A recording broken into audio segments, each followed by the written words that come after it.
새벽 예배를 시작하겠습니다. 오늘도 참 좋은 날입니다. 하나님께서 오늘도 우리에게 새 힘을 공급해 주시고 오늘도 반드시 형통하게 할 것을 믿습니다. 자, 이제 성벽이 52일 만에 건축이 되었어요. 그리고 나서 이제 함께 이곳을 다스릴 수 있는 동역자를 세웁니다. 동역자를 세우는데 2절에 보니까 느헤미야의 아우 하나니를 세웁니다. 그리고 영문의 관원 하나냐와 함께 예루살렘을 다스릴 수 있도록 이렇게 합니다. 자, 여기 그런데 하나냐는 어떤 사람이냐면 충성스러운 사람이고 하나님을 경외함이 무리 중에서 뛰어난 자라, 이렇게 설명하고 있어요. 그러니까 충성스러운 사람을 하나님이 쓰시고 하나님을 경외함에 무리 중에서 뛰어난 사람을 하나님이 쓰신다는 것입니다. 자, 경외함이 무리 중에 뛰어나다. 그러니까 하나님 앞에서 정말 두렵고 떨리는 마음으로 정말 벌벌 떠면서 하나님을 섬기는 사람, 그가 동역자였다는 것입니다. 하나님이 그런 사람을 쓰신다 하는 거예요. 그래서 우리가 하나님의 일꾼이 되려면 충성스러워야 되고요. 충성스럽다는 게 뭐겠습니까? 변함이 없다는 거예요.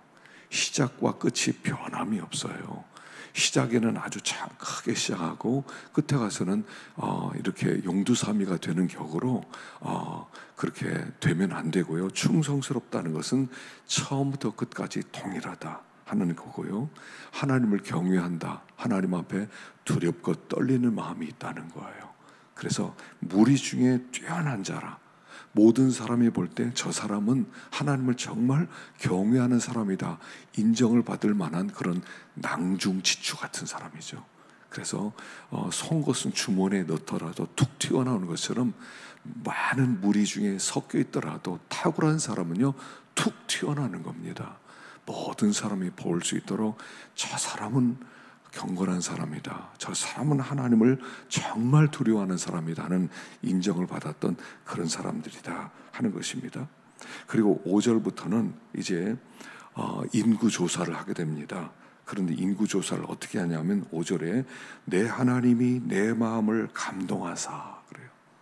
하나님이 마음을 감동시켰어요. 그래서 돌아온 사람들의 그 명단들을 또 숫자들을 다 기록하라. 그래서 그들 하나라도 누락되지 않고 그들이 통치와 다스림을 받게 해라. 그래서 성령이 그를 감동했다는 겁니다. 항상 우리는 성령의 감동을 받아야 돼요. 근데 성령을 감동을 받을 때 항상 마귀는 흉내를 낸다고 그랬죠. 충동질을 해요. 충동질. 그래서 마귀의 충동이 있고 성령의 감동이 있어요.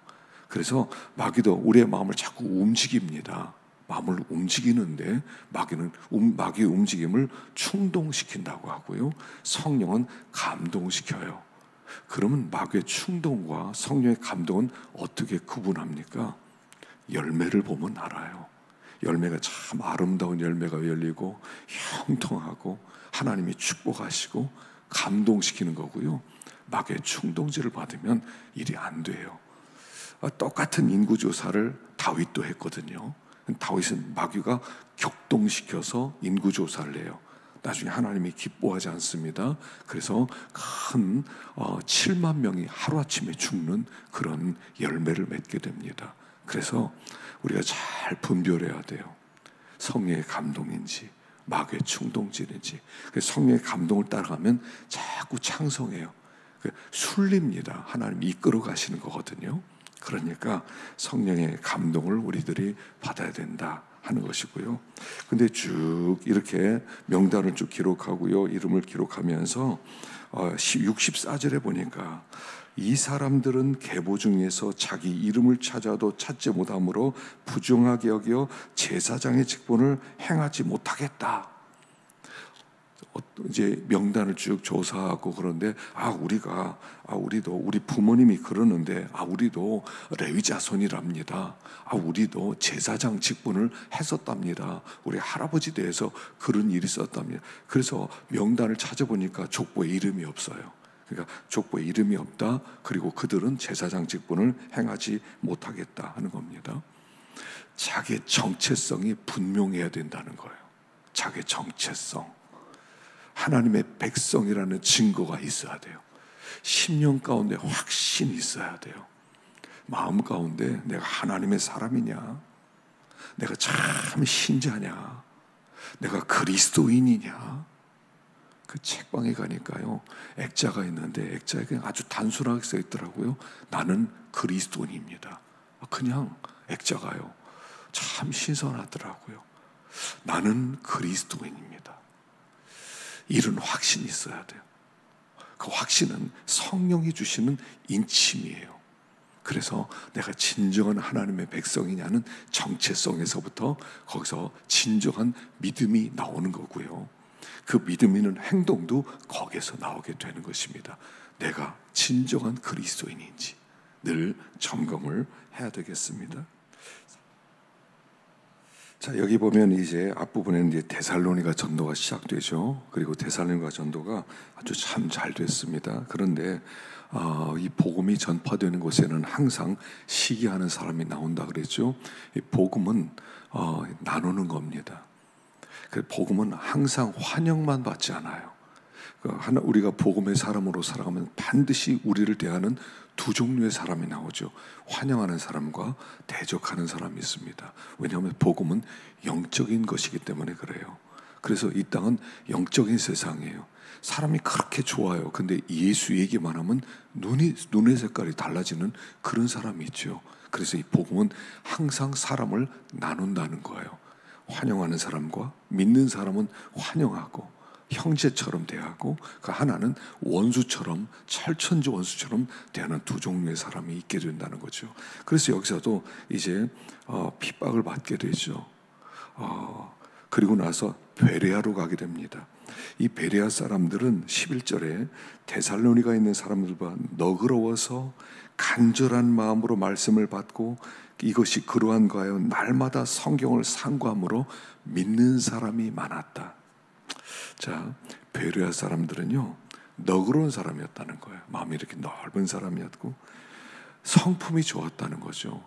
사람마다요 성품이 있어요. 하나님이 우리를 이 땅에 보낼 때 각 기질이 있는데 그 기질이 너그러운 그런 기질의 사람이었다는 거고요. 근데 간절한 마음으로 말씀을 선포될 때 사모하는 마음이 있었다는 거예요. 은혜를 받을 사람은요, 사모하는 마음이 있어요. 마음 가운데 은혜 받고 싶다. 나 은혜 받고 싶다. 그래서 어떤 말씀이든지 그걸 잘 듣고 또 그걸 양식으로 삼는 그런 사람이 있는데 그런 사람이었고요. 더군다나 이 사람들은 날마다 성경을 상고함으로 성경을 연구하고 또 살피고, 정말 말씀 들은 다음에 그냥 그러려니 지나가는 게 아니라 정말 그런 말씀인가, 그 말씀을 많이 살피는 그런 사람들이었다 하는 것입니다. 그래서 믿는 사람이 많다는 거예요. 우리가 믿음이 생기려면요, 말씀을 듣고 말씀을 상고하고, 그래서 더 깊이 깨닫게 될 때 더 믿음이 견고해지는 거죠. 그래서 이 베레아 사람은 모든 성도들의 어떤 모델이 되는 그런 사람들이었다는 겁니다. 그래서 이 베레아 사람들에게 복음을 증거하고요, 또다시 이제는 아덴으로 가게 됩니다. 16절부터는 아덴의 선교가 시작되죠. 여기 보니까 16절에 바울이 아덴에서 그들을 기다리다가 그 성에 우상이 가득한 것을 보고 마음이 격분하여, 그래요. 아테네가 얼마나 우상의 본사인지 아닙니까? 로마 그리스도의 신화에 보면 굉장히 많은 신들이 나오죠. 그 신들을 보면서 바울은 격분했다는 거예요. 사실 이 세계적으로 보면 아주 그 세계적 문명을 주도하는 그런 도시였거든요. 아마 볼거리도 많고 구경거리도 많았을 거예요. 지금도 그 발굴되는 그런 유적들을 보면 거의 박물관에 둘 만한 그런 수준의 그런 것들 아닙니까? 근데 바울은 그걸 보면서 격분했다는 거예요. 하나님을 섬기지 않은 그 땅을 보고 하나님 대신 사람이 우상이 된 것을 보고 격분했다는 거예요. 우리가 이 세상을 바라보면서, 하나님을 섬기지 않는 세상을 바라보면서 어떤 마음입니까? 다윗은 슬펐다고 그러잖아요. 울었다고 그러잖아요. 이 땅에 하나님을 섬기지 않는 것을 보고 통곡했다고 하지 않습니까? 바울은 격분했다는 거예요. 우리가 세상을 영적인 눈으로 봐야 되는데 물질적인 세상으로 바라보면요, 세상이 부러워요. 놀 것도 많고 다닐 것도 많고 그렇게 보여요. 그러나 하나님을 섬기자는 그 땅을 바라보면서 격분이 일어나는, 우리의 비전은 뭐냐면 물이 바다를 덮는 것처럼 온 땅에 하나님을 아는 지식으로 가득 채워지는 것, 그게 우리의 비전이어야 됩니다. 한 사람도 하나님을 모르는 사람이 없게 만드는 것, 그게 예수님의 비전이었고 사명이었고 우리를 이 땅에 파송시키는 목적이었다는 거예요. 우리가 이 땅을 그렇게 보고 있느냐는 거예요. 내가 좀 더 하나님을 깊이 알고, 그리고 또 그 하나님을 알도록 내가 이 땅에 좀 그렇게 선한 영향력을 좀 행사하길 원한다 하는 그런 비전이 있느냐 하는 것입니다. 그러면서 하나님을 쭉 증거하는데, 여기 24절부터 끝까지는 하나님은 어떤 하나님이시냐, 천재 주제라는 거죠. 그래서 그 하나님은 우상이 아니라는 거예요. 인격자시라는 겁니다. 그래서 그분은 우상으로 섬기는 것이 아니라 진정한 인격자고, 우리가 얼마든지 가까이 계셔서, 여기 보니까요, 그럼 27절에 보면 그는 각 사람에게서 멀리 계시지 아니하도다. 우리 하나님은요, 멀리 계신 분이 아니세요. 곁에 계신 분이에요. 얼마든지 우리가 부르짖으면 응답하실 수 있는, 신음소리도 들어주시는 가까이 계신 그런 하나님이시라는 거예요. 얼마든지 만날 수 있다는 거예요.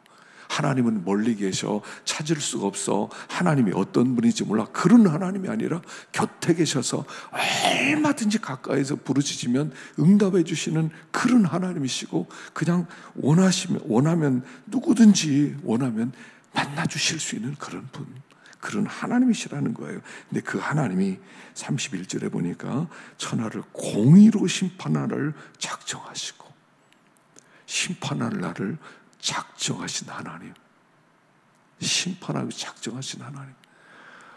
그 성균관대 석좌 교수로 있는 분이 제레미 다이아몬드라고 하는 교수님입니다. 총균세라고 하는 그 유명한 책을 썼죠. 이분이 이제 대격변이라고 하는 책을 2020년에 썼는데, 이분이 이번에 이제 특강을 하셨어요. 근데 특강의 주제가 뭐냐면, 모든 이 지구의 상황을 볼 때 28년이면 이 세상 끝난다는 거예요. 28년밖에 안 남았다고 보는 거예요, 이 사람은. 뭐 코로나 이런 건 문제도 아니라는 거예요. 지금 기후라든가 핵 문제라든가 이런 것들이 너무 심각하다. 그동안 사람이 너무 자원을 함부로 썼다는 거예요. 이제 쓸 수 있는 그런 자원이 거의 없어졌기 때문에 28년 지난 다음은 이대로 가면 자기가 보기엔 멸망한다는 거예요. 소고기, 고기 한 마리의 소를 키우기 위해서는 땅이 몇 헥타르가 필요한지 모르다는 겁니다. 그리고 그 소를 먹이기 위해서는 그 옥수수가 필요한데, 옥수수가 엄청나게 많은 정글을 다 없애고 브라질은 다 옥수수 밭을 만들었거든요. 소먹이 하려고.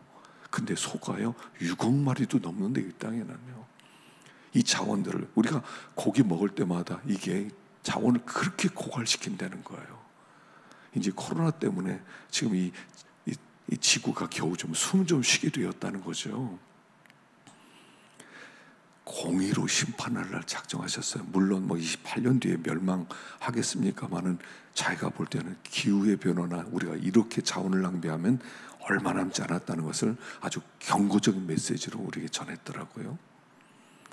우리가 정말 그 살아계신 하나님, 그냥 이렇게 그냥 듣고 끝나는 게 아니라 정말 우리들이 두렵고 떨리는 마음으로 하나님을 찾고 온 땅 가운데 하나님을 알리는, 하나님을 아는 지식으로 채우는 일에 우리가 비전을 가지고 쓰임을 받아야 될 줄로 믿습니다. 기도하겠습니다.